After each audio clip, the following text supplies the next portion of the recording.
श्री स्वामी समर्थ. नमस्कार. तुम्हा सर्वांचं आपल्या चॅनलमध्ये खूप खूप मनापासून स्वागत आहे. उद्या आहे श्रीरामनवमी. प्रभू श्रीरामांचा जन्म आपल्याला उद्या साजरी करायचा आहे. त्याच्याबरोबर दुर्गाष्टमी पण आहे. खरं तर अष्टमी आज दुपारनंतरच सुरू झालेली आहे, पण उदय तिथीनुसार ती उद्या धरली जाते आणि प्रभू श्रीरामांचा जन्म हा 12:39 साजरी केला जातो.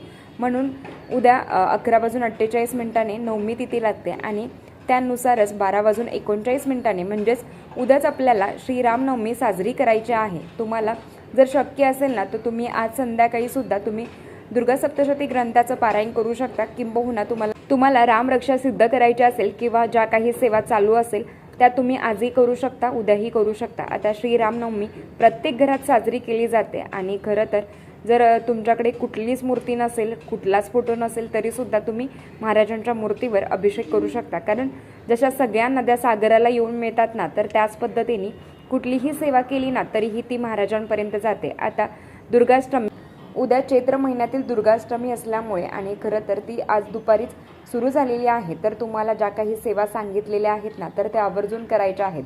कुळदेवीचं तुम्ही हवन करू शकता.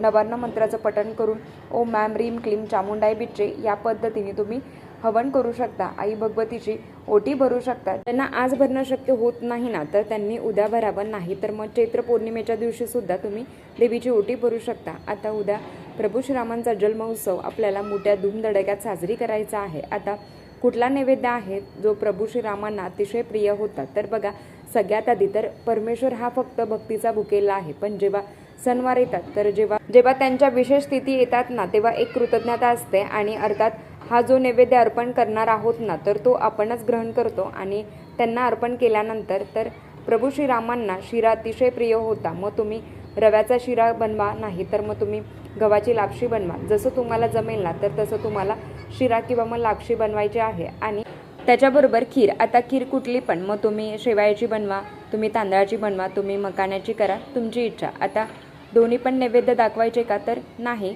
दोन्हीपैकी एक जरी केला ना. आणि नैवेद्य अर्पण करताना अर्थात तुळशीपत्र ठेवायचं आहे, कारण प्रभू श्रीराम साक्षात भगवान विष्णूंचा एक अवतार आहे आणि कुठले पण देव तुळशीपत्र ठेवल्याशिवाय म्हणतात ना की प्रसाद ग्रहण करत नाही गणपती बाप्पाला सोडलं तर. मग आपल्याला काय करायचं आहे तर तुळशीपत्र आणि अर्थात आपल्याला नैवेद्य कधी दाखवायचा आहे तर 12:39 तुम्ही मग संध्याकाळीसुद्धा नैवेद्य करू शकता आणि तो तुम्ही अर्पण करू शकता. तुम्हाला 2 नैवेद्य सांगितलेले आहेत ना तर तो आता हे करून झाल्यावर उद्या संपूर्ण जगभरात रामरक्षा सामूहिक पद्धतीने आपल्याला सिद्ध होणार आहे. ते कसं? तर बघा, उद्या प्रत्येक घरात, प्रत्येक मंदिरात एकदा तरी रामरक्षाचं पठण होणार आहे आणि प्रत्येक घरामध्ये एकदा तरी रामरक्षा पठण केली जाणार आहे.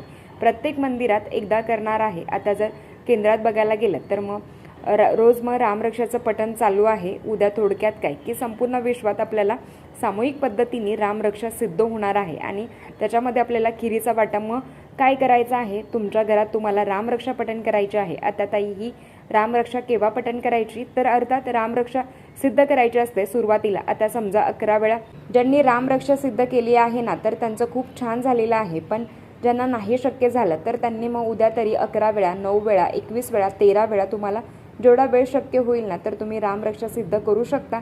आता काही ठिकाणी असं आहे ना की 9 वेळा सांगितली जाते, तर मग आपल्या केंद्रामध्ये 11 वेळा म्हटली जाते. काही ठिकाणी 9 वेळा आहे, तर तुम्हाला जेवढा वेळ म्हणता येईल ना तर विषम संख्यामध्ये तर तेवढ्या वेळी तुम्ही म्हणू शकता. अस्य श्रीरामरक्षा स्तोत्र मंत्रस्य बुधकौशिक ऋषी श्री सीतारामचंद्र देवता अनुष्ठछंद सीता शक्ती श्रीमद हनुमान. इथून सुरुवात करायची आहे 9 ओवीपर्यंत. आता समजा मी 11 वेळी पठण करणार आहे ना तर मग इथून मी सुरुवात करणार आहे 9 ओवीपर्यंत पठण करणार. असं मी 10 वेळा पठण करणार आणि 11व्या वेळी मी सगळं पठण करणार, कारण फलश्रुती खूप मोठी आहे. या पद्धतीने तुम्हाला रामरक्षा उद्या सामूहिक पद्धतीने ते सिद्ध करायचं आहे. अर्थात आपण संध्याकाळी दीपदान करणार आहोत. आपण रामरक्षा नक्कीच तुम्ही सिद्ध करू शकता 7च्या दरम्यान किंवा मग अगदी आधी जरी केले तरी हरकत नाही. त्याच्याबरोबर उद्या तुम्हाला 9 दीपदान करायचे आहे.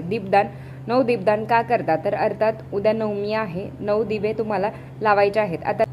आता कसं करायचं आहे तर आपल्याकडे मग रामांचा फोटो असेल आणि मग ती मांडणी आपण दुपारीच करणार आहोत. तर मांडणी केली नसेल तर मग तुम्ही देवाच्या समोर सुद्धा तुम्ही बसून आपल्याला 9 दिवे म्हणजेच 9 पंत्या आपल्याला लावायच्या आहेत. तर 2 वाती मिळून एक वात करायची आहे, त्याच्यामध्ये मग तेल कुठलंही टाकायचं आहे आणि हे दिवे आपल्याला प्रज्वलित करायचे आहेत। हे सगळे दिवे एका ताटामध्ये घ्या। प्रभू श्रीरामांची मूर्ती असेल, फोटो असेल, बाळकृष्णांची मूर्ती असेल, महाराजांची मूर्ती असेल तर तिथे तुम्हाला हे दिवे ओवाळायचे आहेत आणि तुम्ही पूर्वेकडे करा, नाही तर मग उत्तरेकडे करा। तर या संपूर्ण विश्वाला किंवा आपल्या मनालाही आपण सांगायचं आहे की प्रभू श्रीरामांसारखे चरित्र आपल्या आयुष्यामध्ये आपल्याला अंगीकारले पाहिजे। ज्या पद्धतीने अंधकार प्रत्येकाच्या आयुष्यामध्ये येतो ना, तर त्या पद्धतीने आपल्या पण आयुष्यामध्ये जर अंधकार आला तर त्याला न डगमगता, त्याला न घाबरता आपल्याला पण एक तेजाची ज्योत प्रज्वलित करायची असते आणि संपूर्ण जो अंधकार आहे ना, तर तो आपल्याला दूर करायचा असतो। तर हे त्यामागचं कारण आहे। आवर्जून प्रत्येकाने आपापल्या घरात, मग तुम्ही घराच्या बाहेर 9 दिवे ठेवा, तुम्ही मग बाल्कनीत ठेवा, तुम्ही खिडकीत ठेवा, असं कुठलंच बंधन नाही आहे की फक्त तुम्हाला 9 दिवे आवर्जून लावायचे असतात।